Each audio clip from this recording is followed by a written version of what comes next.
음. 자, 그러면 제가 기도하고 저희 모임 시작하도록 하겠습니다. 네. 하나님 감사합니다. 가정의 달 5월에 저희가 하나님 말씀을 생각하고 하나님의 뜻을 생각하고 함께 나누며 서로 위로하고 그런 시간 갖기를 원합니다. 저희 마음에 하나님께서 위로하시고 또 감동 주시고 하나님 뜻대로 살아가는 저희들 되게 하여 주옵소서. 감사드리며 예수님의 이름으로 기도합니다. 아멘. 네. 제가 오늘 저희가 5월은 한국에서 가정의 달이에요. 한국에서. 그 베트남에서는 어버이날 언제예요? 어제요. 어제예요? 네. 엄마 5월, 낫. 5월 10일. 엄마 낫이요. 아빠 아니야. 엄마만이요. 아, 마더스데이. 머드데이요. 그럼 아버지 날도 있어요? 없어요. 이게 아빠들은 이게 참 불쌍해요. 아이고. 어제였구나. 아이고. 그러면 베트남에서는 그 어버이날에 어떻게 이 감사를 표현해요? 그냥 선물 현금이거나 옷이거나 여러 가지예요. 한국 똑같아요. 똑같아요. 네.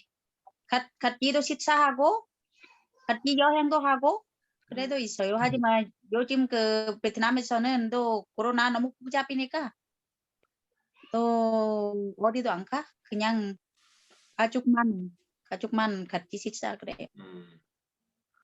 투이는 어떻게 했어요? 저요? 네.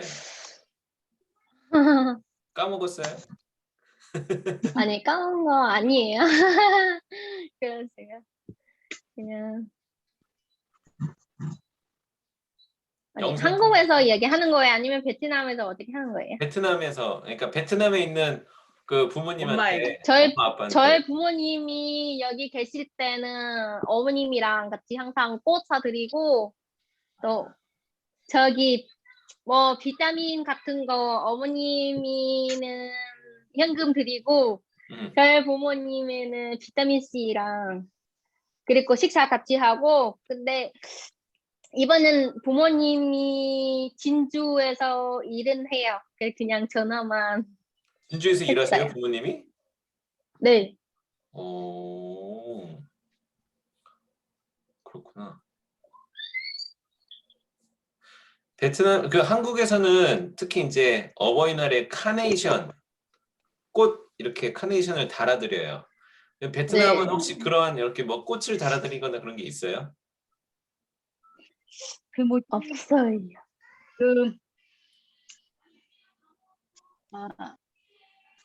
뭐 그냥- 장미꽃이요. 뭐 검정 장미꽃이요. 검정 장미꽃이 있어요? 검정 장미꽃이 있어요? 예. 그 뭐지? 뭐 검정? 검정 아니야. 뭐야 빨간. 빨간 빨간- 장미죠, 빨간 장미. 빨간 장미. 네. 검정 아니야. 빨간.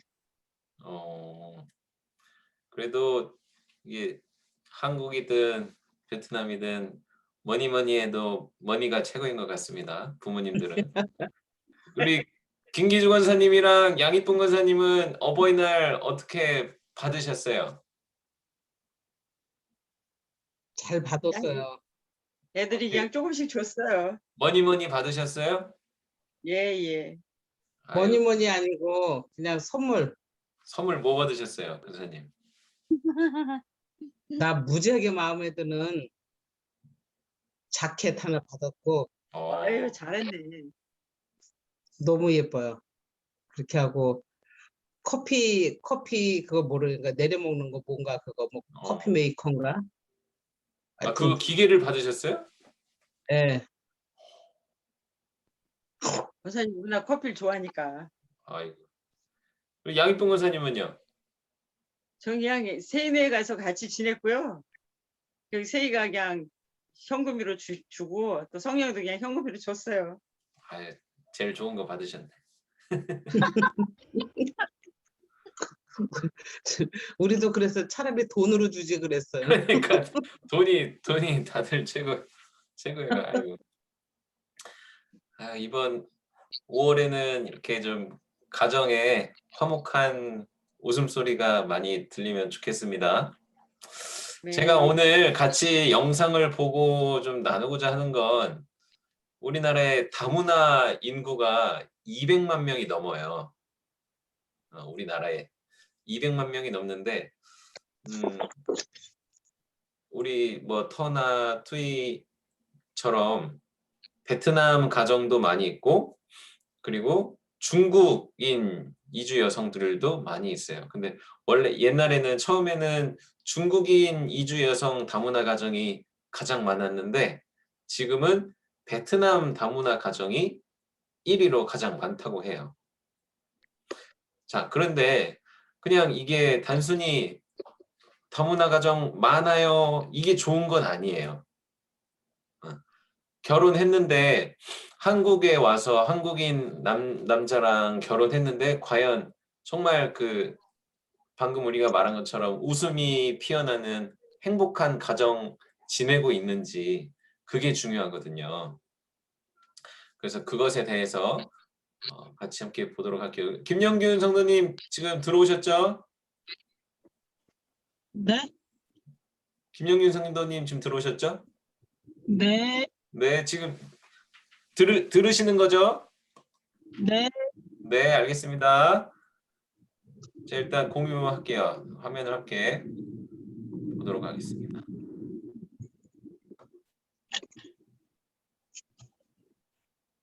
인구 200만 명 시대를 맞이한 대한민국.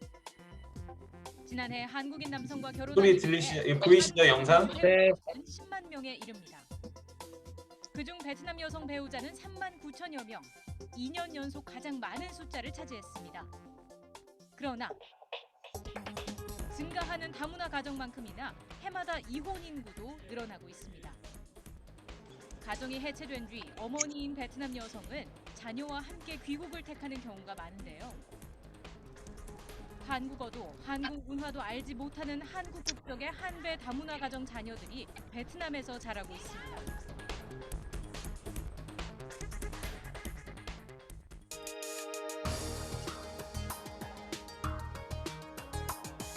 안녕하십니까. 제이덕 슈퍼재단 이사장 한우성입니다.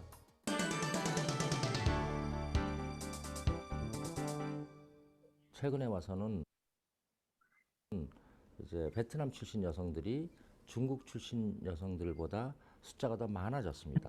한국 남성과 결혼을 해서 말하자면 한배 다문화 가정을 이제 이루는 거죠. 참 안타깝게도 이 여성들이 한국에서 이렇게 행복하게 결혼 생활을 다 하는 상황이 아니고 그들 중에 이제 일부가 적응이 잘 안 돼서 한국 남성들의 또는 그 여성들의 본인들의 문제로 인해서 이혼 또는 별거인 상태로 이제 결손 가정이 됩니다. 결혼을 한배 다문화 가정의 약 23% 정도가 이혼을 하고요. 그다음에 별거 케이스는 이제 통계가 안 잡히잖아요. 그런 상태로 이제 돌아가시는데 자기의 자녀들을 데리고 돌아가는 거죠. 이 자녀들은 혈연적으로 보면은 50%는 코리안이고 50%는 베트남인이잖아요. 그런데 국적을 보면 이제 대한민국 국적자가 압도적으로 많습니다. 다문화 가정의 해체, 그 원인은 어디에 있을까요? 영등포 다문화지원센터에서 베트남 여성들의 상담을 도와주는 현정 씨에게 물어봤습니다.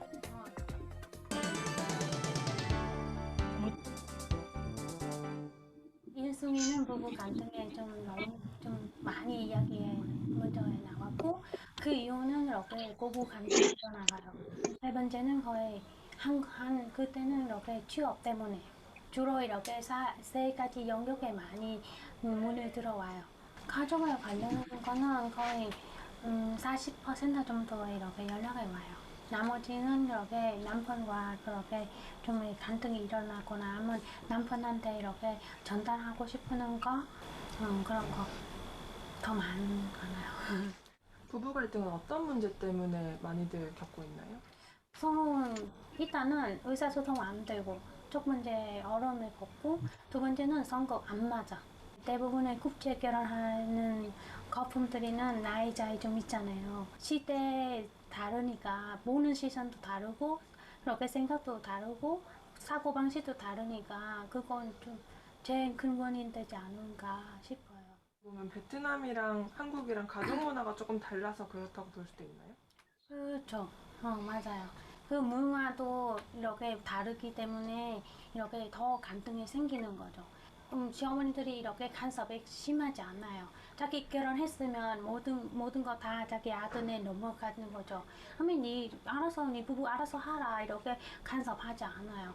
근데 여기 한국에서 이렇게 어머님들이 그렇게 인식하게 하기 때문에 이 며느리는 아무나 모르니까 내가 가르쳐야 한다.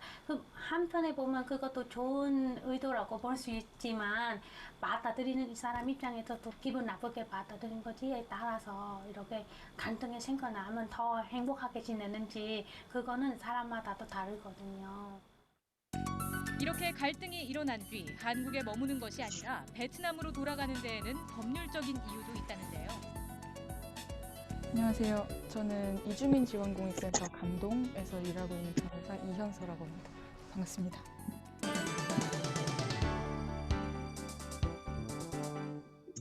한국인의 일반 이혼 소송하고 다른 게 체류 자격이 걸려 있다 보니까 제일 사실 이혼 소송을 할 때 가장 중점이 되는 거는 귀책 사유가 누구한테 있느냐는 거예요.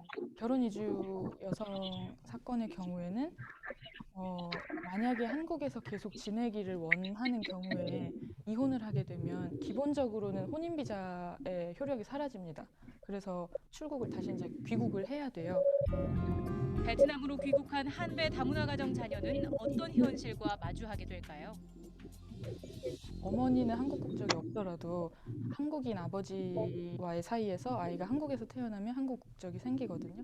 한국 여권을 발급을 받고 이제 여러 과정을 거쳐서 아이를 데리고 이제 본국으로 돌아가서 거기서 아이를 양육하다가 이 아이는 국적은 한국인 거잖아요. 근데 여권 만료되지 않게 갱신을 해줘야 나중에 이 아이가 그 여권으로 어디든지 다닐 수가 있는 건데 그 친아버지의 그 동의가 필요하더라고요. 여권 갱신을 하는 거에 있어서. 그래서 그것 때문에 몇 년 동안 보지도 못했던 친아버지를 찾아서 하지 않으면 여권이 갱신이 안 되고 그런 경우들 어려움이 있어요. 건강 피부 각부자 습관 시작! 각질 습상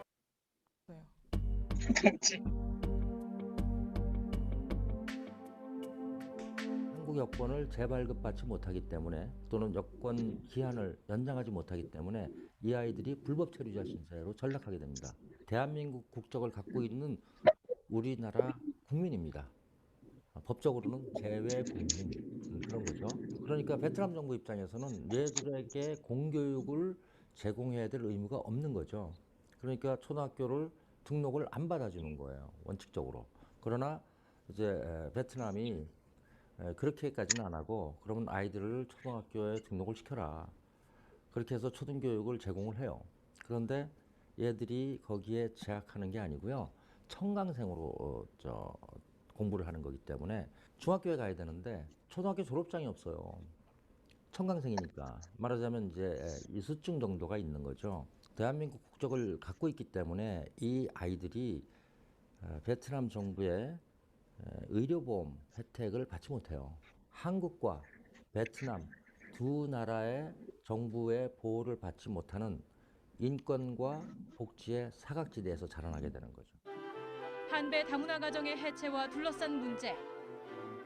앞으로 더 나은 사회를 위해 우리는 무엇을 어떻게 해나야 할까요? 비자 문제를 좀 현실적으로 좀 개선을 해야 될 것 같아요. 이게 지금의 비자 체류 자격을 발급해 주는 문제나 연장이나 갱신하는 문제가 굉장히 까다롭거든요. 이게 한국에 있는 가족들이 그걸 빌미로 볼모로 삼아서 외국인 등록증을 이랑 여권을 따로 뺏어서 통제를 하고 관리를 한다든지 이런 경우가 있어요. 그래서 그런 일이 안 생기게끔 좀 비자를 연장하거나 갱신하는 과정에서 기준이 조금 완화가 돼야 될 것 같고요. 그리고 또 두 번째로는 인식 개선이 조금 더 이루어져야 될 것 같아요. 그 베트남 여성분이 한국으로 결혼을 해서 하러 와서 살고 있어도 어쨌든 이분은 베트남 사람이고 베트남에 본인의 가족들이 있잖아요. 근데 이 한국 가족분들 중에서는 너는 이제 한국으로 왔으니까 한국 문화에 모든 걸 다 맞춰야 된다. 근데 우리는 베트남 문화에 맞출 필요가 없어. 왜냐면 여긴 한국이니까. 그러니까 이런 식으로 해서 전혀 이 우리나라가 지금 지향하는 다문화가 이루어지지 않아요. 그러니까 굉장히 일방 문화로 좀 강요를 하는 그런 분위기로 많이 가고 있어서 현실은 사실은 그래서 조금 더 그런 인식을 개선하는 교육이 좀 더 이루어져야 될 것 같고요. 우리가 지금 우리 국민인 이 어린이들을 돌보지 않는다면 이 아이들의 그 인생이 어떻게 전개될지 하는 것을 우리가 쉽게 짐작할 수 있습니다. 문제는 베트남 정부도 대한민국 정부도 이 아이들이 몇 명이나 되는지를 몰라요.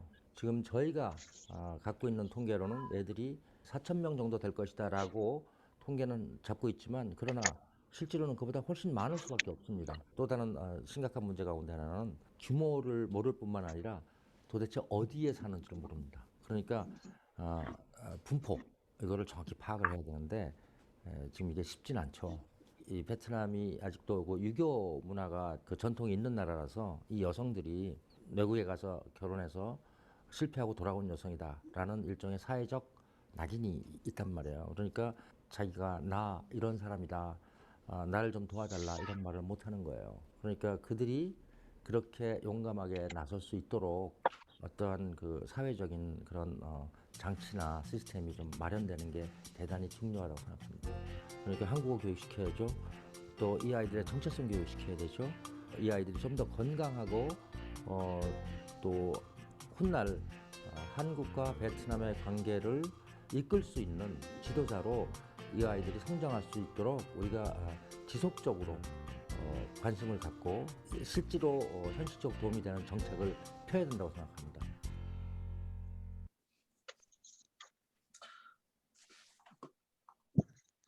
자, 잘 보셨죠?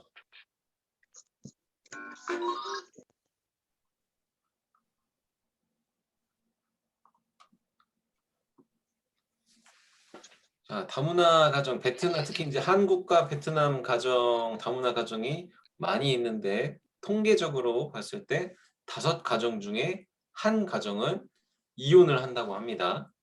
지금까지 통계학적으로 본다면. 그리고 이혼했을 때, 이 베트남 이주 여성은, 베트남 엄마는 자녀를 데리고 다시 베트남으로 가야 된다고 해요, 법적으로.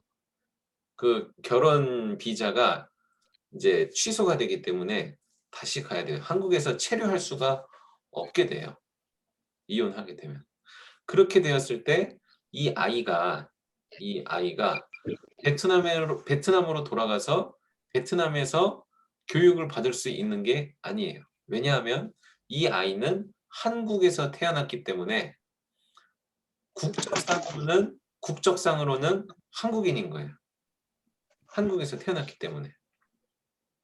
그런데 엄마랑 아빠가 이혼해서 베트남으로 갔어요.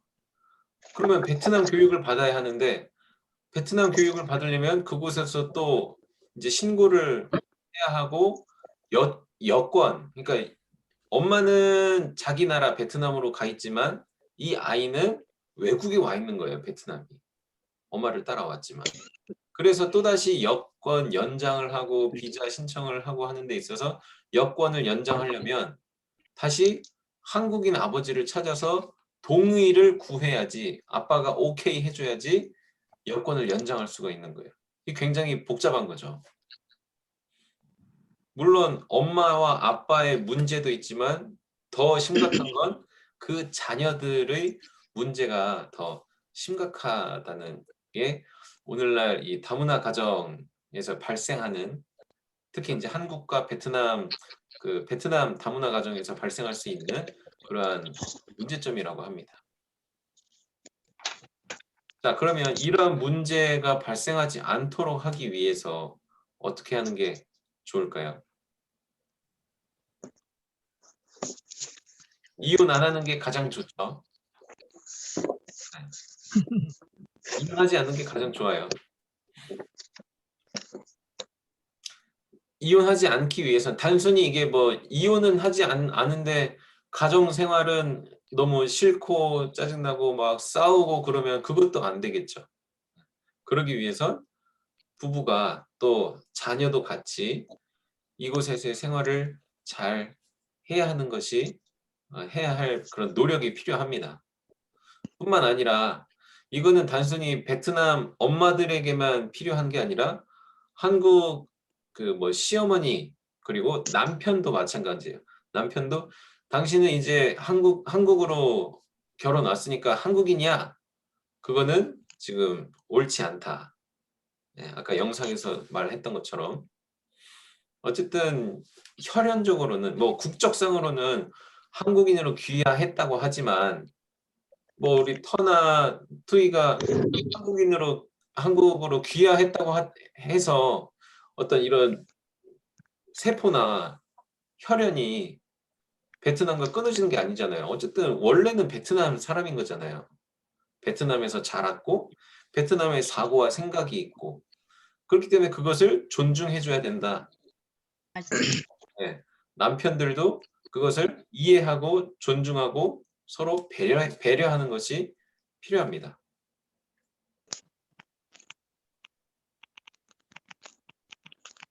어떻게 두 분 가정은 어떠세요? 괜찮으세요? 네, 저 괜찮아요. 네, 괜찮아요. 괜찮아요. 좋아요.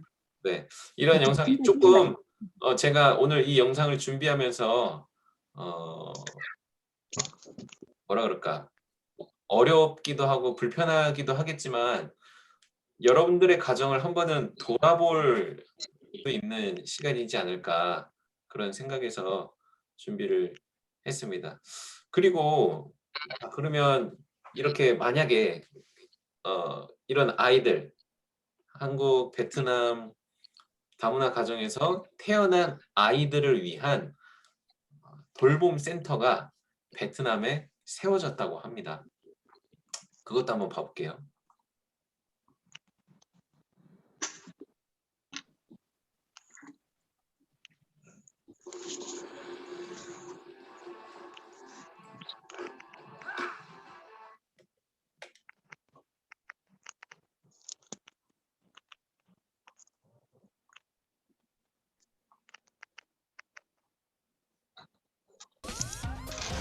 한국 남성과 결혼한 이주민 여성 가운데 베트남 여성이 가장 많지만 20% 정도는 정착에 실패하고 베트남으로 돌아간다고 합니다.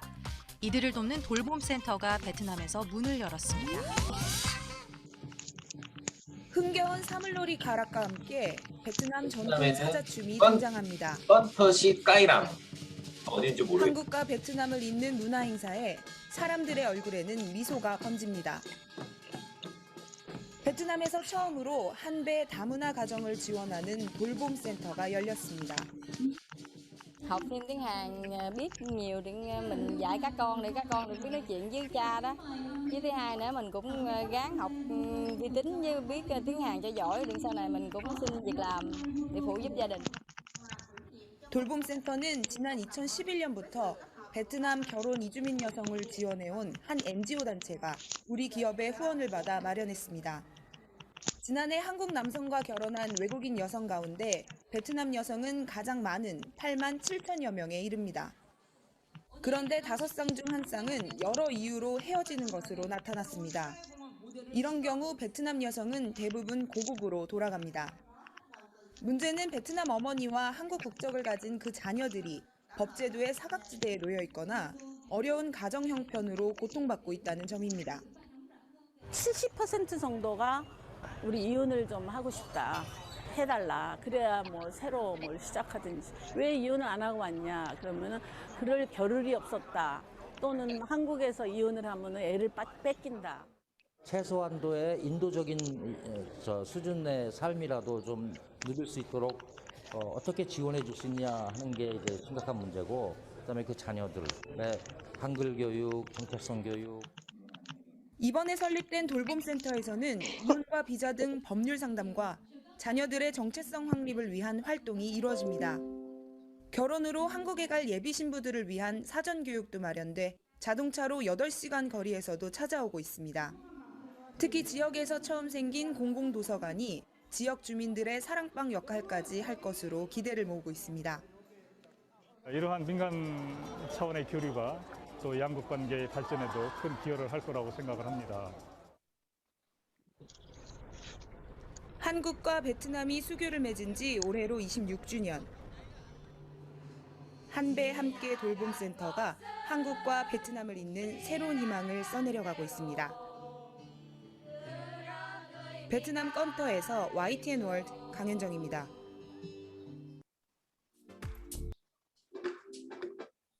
자, 잘 보셨죠?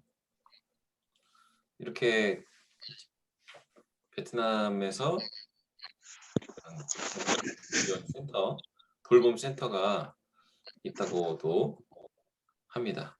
그리고 또 한국으로 여전히 이렇게 결혼하고 싶어 하는 예비 신부들을 위한 교육도 한다고 해요. 왜냐하면 그런 사전 교육 없이 예비 훈련 없이 그냥 무턱대고 한국으로 결혼해서 오면 문제가 생겼을 때 해결하기가 어렵기 때문이에요. 어떻게 하지? 아, 결혼 괜히 했어. 힘들어. 이렇게 돼버리기 때문에 그러한 문제가 발생하지 않도록 하기 위해서 이런 센터가 세워졌다고 합니다. 혹시 지인들 중에 한국에 오고 싶으신 분들 있으면 소개해 주세요.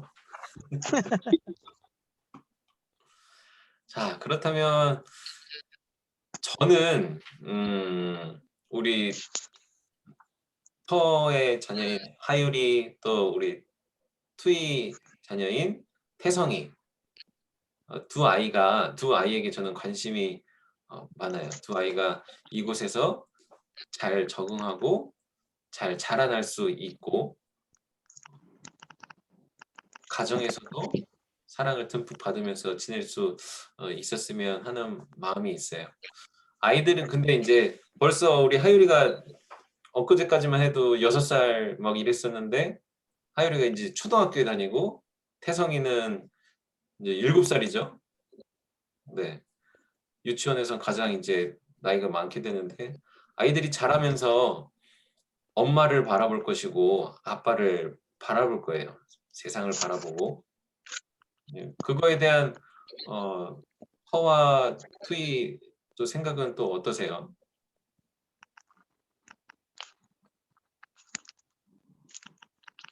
투이 어때요? 태성이가 점점 이제 5살, 6살, 7살 되고 이제 초등학교도 가고 그럴 텐데, 보면서 아이가 지금 생활을 잘 하고 있는 건지 걱정이 되기도 하죠. 네, 사실은 걱정이 좀 많아요. 그렇죠. 네, 저희는 다문화 가정이라 엄마가 한국 엄마처럼 해주지 못하니까 단어 어려운 것 애기들은 저희는 태성이 가르칠 수 없는 단어 있어서 좀 걱정이 많아요.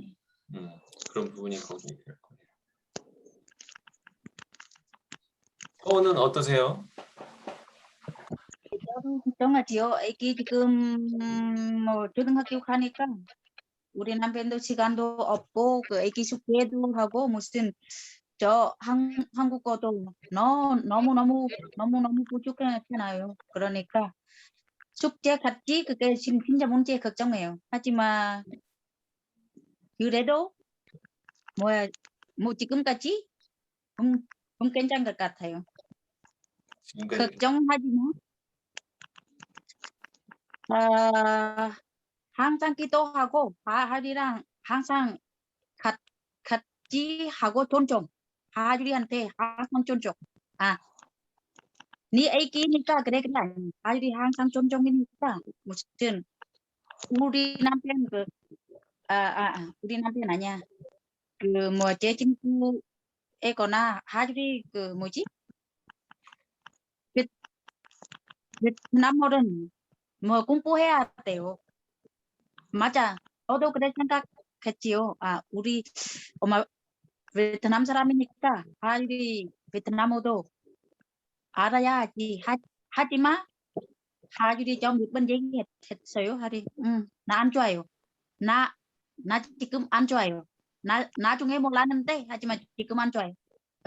해야 돼 아니요. 하율이 항상 존중해요.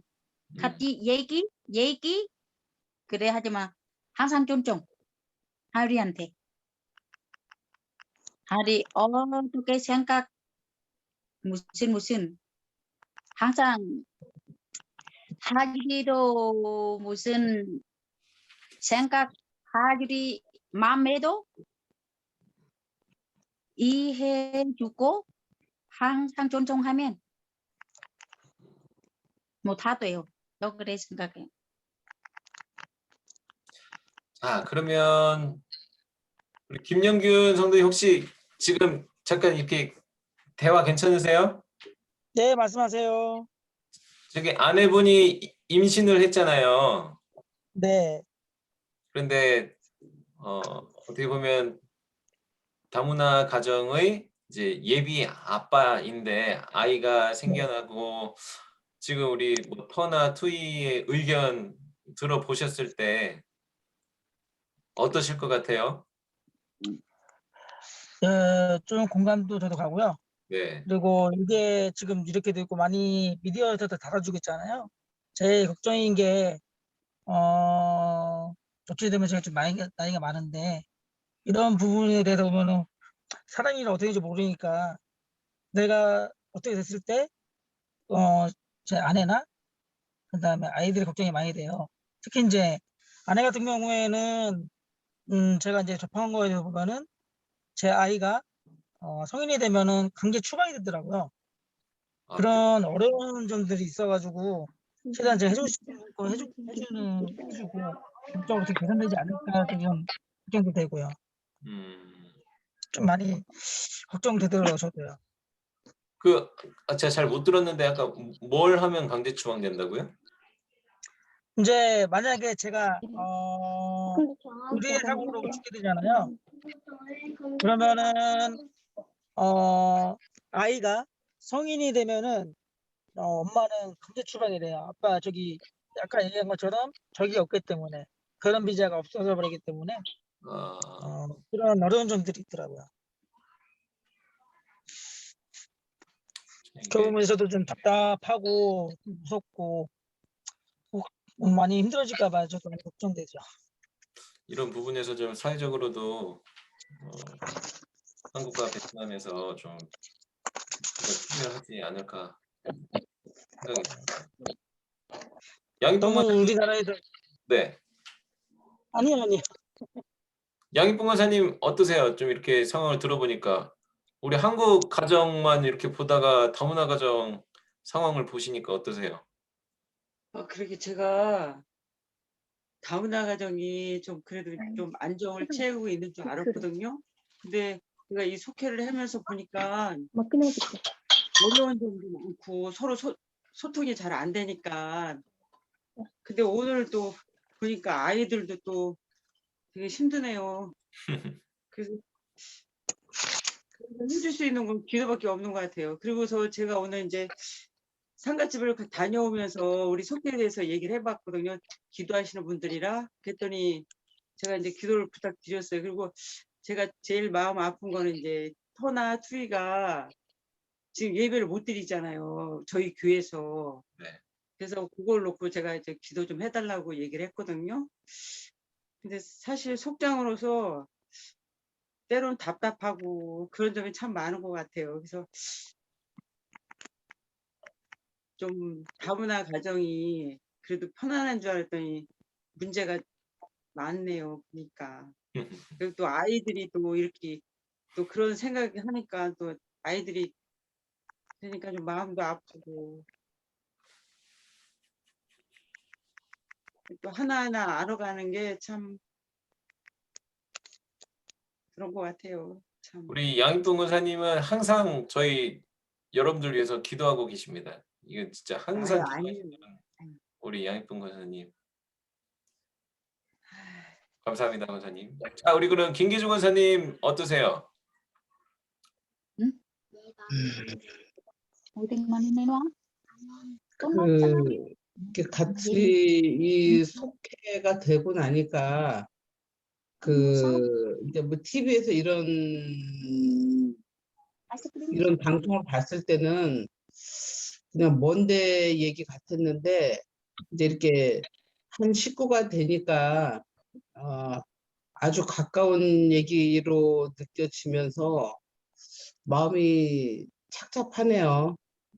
착잡하고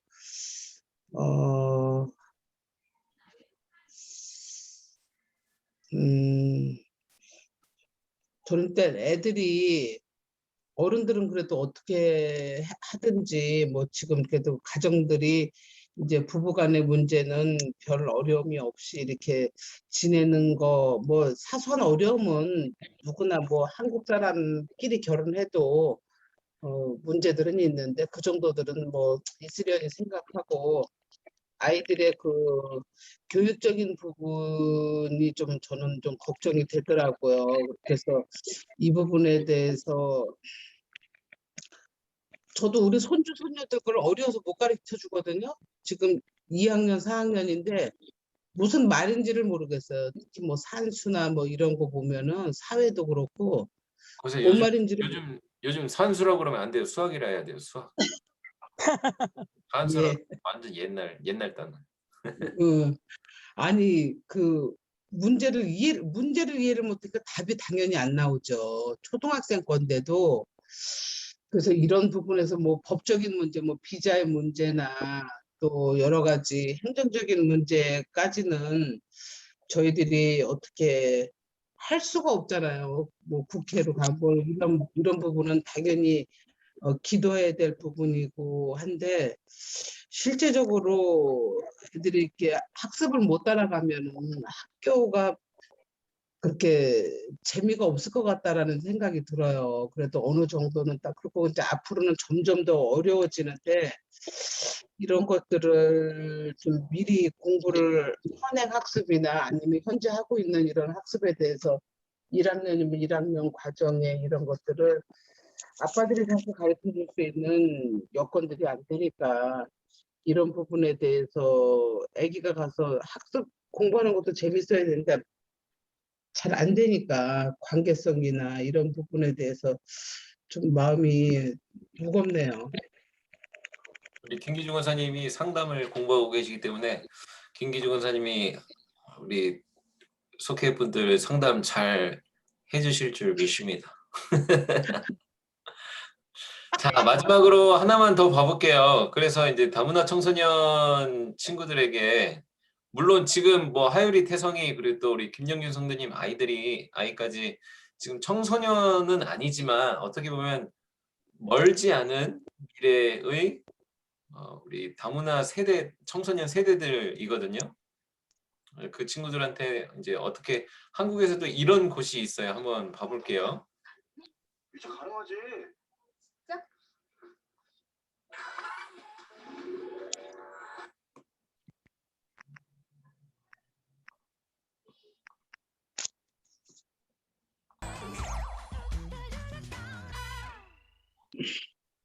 우리나라 전국 초중고등학교를 다니는 다문화 가정 청소년은 11만 명에 이른다고 합니다. 청소년기 혼란은 물론 사회적 편견까지 어린 나이에 많은 짐을 짊어진 아이들인데요. 이들이 앞으로 우리 사회 기둥으로서 건강하게 성장하려면 우리는 어떤 역할을 해야 할까요? 한국 다문화 청소년협회 박옥식 이사장 이야기 들어보겠습니다. 네, 저는 박옥식이라고 합니다. 사단법인 한국 다문화 청소년협회 이사장을 맡고 있고 부설기관으로 한국 청소년 폭력연구소 소장도 같이 겸임하고 있습니다.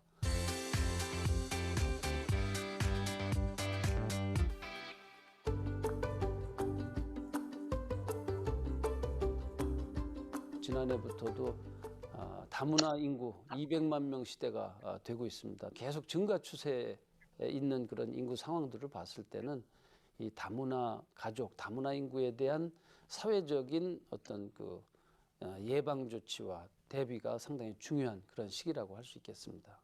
다문화 가족협회 등등등 여러 뭐 다문화 가족지원센터 뭐 등등등 많이 있는데 제가 이제 그 다문화 청소년만을 좀 중심으로 하는 단체들이 어디 있는가 봤더니 이게 없었어요. 사단법인 한국 다문화 청소년 협회는 지난 2015년도에 창립을 했고요.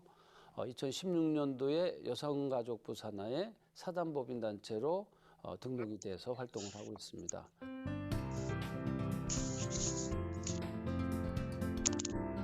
이 문화적인 갈등이 이제 가장 큰 문제라고 생각할 수 있고요.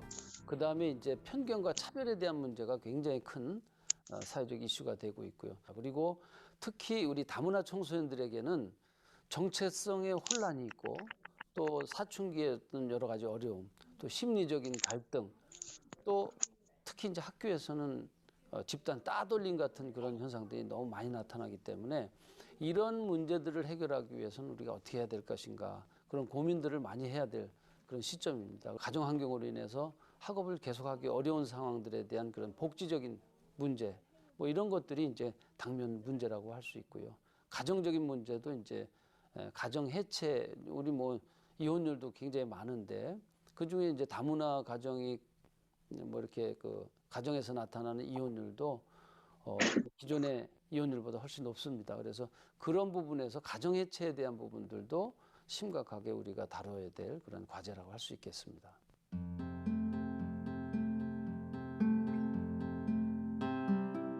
우리 사단법인 한국 다문화 청소년협회 주된 활동을 보면 다문화 청소년들을 위한 상담, 멘토링 뭐 이런 것들이 되죠. 그래서 다문화 청소년들이 겪는 여러 가지 어려움들이 있는데 그런 어려움들을 해소하기 위해서 상담과 멘토링 그리고 특히 이제 문화적 활동이 상대적으로 부족하기 때문에 문화 활동 그래서 뭐 영화도 보고 연극도 보고 박물관 같은 경우도 가게 하고 가정 형편 때문에 학업이 어려운 친구들에게는 장학금도 지원을 해주고 있습니다.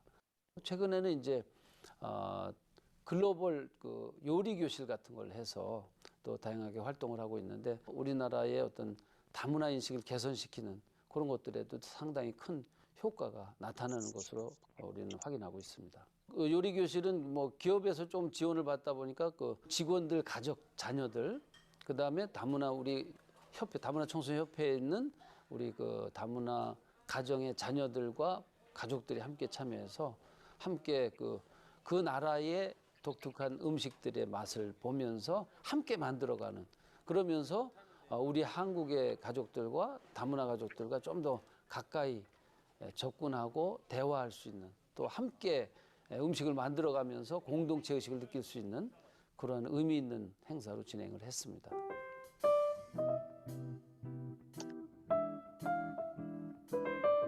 차별과 편견에서 벗어나서 이젠 우리 사회의 모든 구성원이다. 함께 살아가야 될 구성원이다 하는 그런 인식을 가지고 나가야 되는 게 필요하고요. 그래서 이제 다문화 청소년 단체나 뭐 다문화 관련된 그런 기관들도 다문화만 딱 떼어서 이렇게 구분된 활동과 지원이 아니라 우리 국내의 모든 청소년들, 모든 가족들이 함께 참여하면서 함께 누릴 수 있도록 공유할 수 있도록 하기 위한 그런 사회적인 시스템을 마련해 나가는 게 가장 중요하다고 할 수 있겠습니다. 다문화 가족들도 이제 스스로의 어떤 변화를 위한 노력을 해야 됩니다. 그래서 다문화 가족들이 한글 구사 능력이 좀 떨어지기 때문에 좀 소극적인 부분이 많이 있는데 다문화 가족들도 적극적으로 한국 사회의 일원으로서 사회에 기여를 해야 된다는 그런 책임과 의무. 그다음에 우리 국내 기존의 모든 청소년을 비롯해서 모든 그 주민들이 시민들이 나서서 그걸 좀 더 폭넓게 좀 다문화에 대한 수용성을 좀 넓혀 나가는 그런 노력들이 필요하다고 생각을 합니다.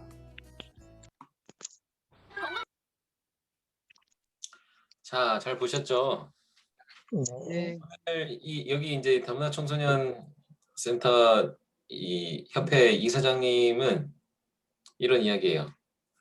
다문화 가정, 그러니까 뭐 결혼 이주 여성분들, 예를 들어서 트위나 터 그리고 깜뜨 뭐 세 분들에게는 한국어가 이제 중요하다는 거예요. 어쨌든 교류를 하려면 자녀랑 이야기를 하고 자녀에 대해서 알고 그걸 알아듣고 해주려면 가장 중요하고 기본적인 건 한국어다. 그러니까 한국어를 위한 이제 스스로의 노력이 필요하고요. 그걸 해야 어쨌든 한국에서 생활을 할 수 있기 때문이죠. 그리고 아이에게도 가르칠 수 있고요.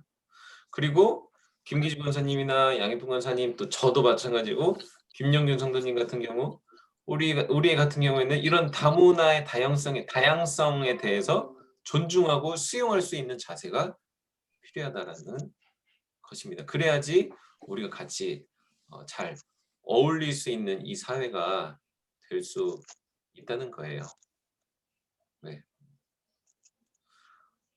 한국어 파이팅. 한국어 어렵죠. 한국어 어려운데 저도 외국 이렇게 중국어 공부해보고 인도네시아 공부해보고 했는데 한국어가 가장 어려운 것 같아요. 외국인 입장에서도 한국어 막 이렇게 디테일하게 세부적인 표현들이 많아서 한국어가 진짜 어렵구나 그런 생각을 많이 했어요. 여러분들 근데 그래도 참 대단한 것 같아요. 이 한국어 열심히 하고 한국어도 지금 잘하고 있고. 네, 맞아요. 투미하고 더 대단한 것 같아요. 네, 진짜 항상. 대단한 것 같아요. 정말 네. 대단한 것 같아요. 저 베트남어 아직도 못해요. 베트남어 못하는데 여러분들은 낯선 한국어 하고 있는 게 정말 대단한 것 같아요. 김영균 상도님도 아내분이랑 이 아내분의 베트남어 그리고 뭐 한국어 이해력 때문에 많이 고민도 되시죠? 그렇죠. 네. 이거는 정말 같이 풀어가야 할 숙제이고 노력해야 할 넘어야 할 그런 산인 것 같아요. 장거리 달리기 경주 같아요.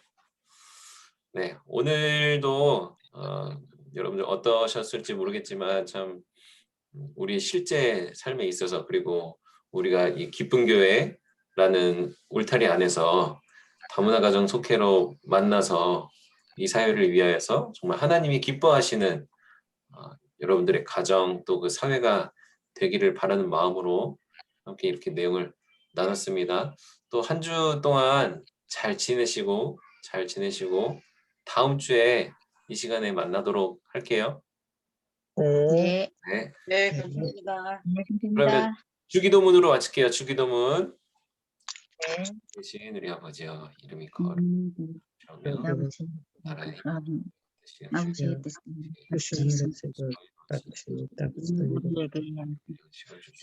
우리에게 행복한 사람의 용서를 주시고 우리의 죄를 용서해 주시고 우리를 시험에 들이지 것을 분이 아버지의 것입니다. 아멘. 네. 5월 마지막 주. 5월 마지막 주가 며칠이죠? 29일인가요? 네, 5월 29일 날 저희 한번 또 쉼터교회에서 한번 모일까요? 토요일 날 시간 어떠세요? 네. 괜찮으세요? 5월 29일? 네. 토요일이요? 토요일? 네, 토요일 날. 지난번처럼 토요일 날 지난번에 11시에 모였었나요? 네. 네, 토요일 날 11시에 쉼터교회에서 김영균 성도님 혹시 시간 되시면 오실 수 있으세요? 한번 얘기해 볼게요. 저도 회사 때문에. 토요일 날 출근하세요? 1호까지 하라 그러는데 하나는 주세요. 이 주일까지. 네. 네, 그럼 상황 보시고 토요일 날 저희가 11시에 29일 날 11시에 뵙도록 또 하겠습니다. 이게 달력 체크해 주세요. 캘린더에. 네. 네, 그럼 수고하셨습니다. 다음 주에 또 뵙겠습니다. 수고하셨습니다. 네. Bye bye chủ ơi. Dạ. 네. Bye.